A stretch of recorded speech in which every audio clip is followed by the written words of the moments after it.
Good morning, class. Today we're focusing on the most essential tools in a physician's communication kit. We will start with how to extract a clear clinical picture from a patient, and then move to the delicate art of delivering life-altering news. So, part 1, the full history taking, and this includes OPQRST and ICE. When a patient walks in, your goal is to build a narrative. We use the OPQRST to ensure no detail of the physician's symptom is missed. So O, onset, ask when the symptom started. P, provocation and palliation, what makes it better or worse? For example, is it worse when you cough? Q, quality, ask the patient to describe the sensation. For example, is it pressure or sharp pain? R, radiation, does the pain move to other parts of the body? S, severity, use a scale of 0 to 10 to qualify the pain. T, timing, is the pain constant or does it come and go? However, a physical history is incomplete without the patient's perspective. This is where IC comes in. Ideas. What does the patient think is happening? Concerns. What are they most worried about? For example, losing the ability to work. Expectation. What is the patient hoping from today's visit? Part 2. Delivering bad news. The Spikes Protocol. Now, let's discuss the Spikes Protocol. This is a 6-step strategy designed to deliver bad news honestly while minimizing patient distress. S, setting up the interview. Privacy is key. Arrange for a quiet room. Sit down and ask if the patient wants anyone else, like a family member, to be present in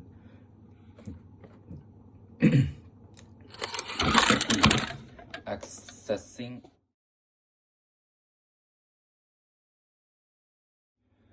P, sensing patient perception. Before you speak, listen. Find out what the patient already knows or suspects about their condition. For example, you can say, what is your understanding of your condition so far? I, obtaining the patient's invitation.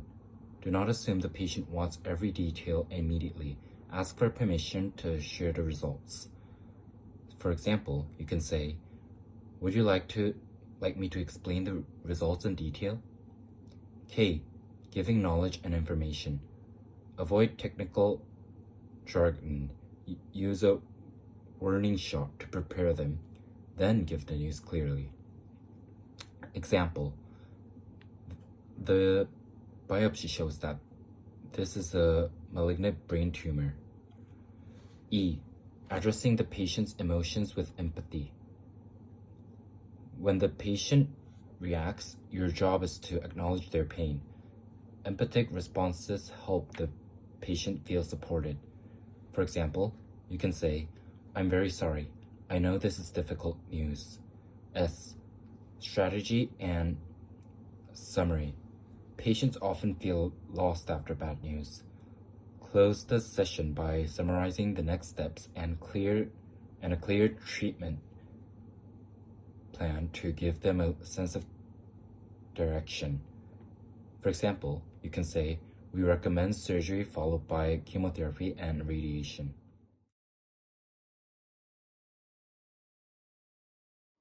Now I would like to explain how to manage upset patients using the Universal Upset Patient Protocol, or UUPP.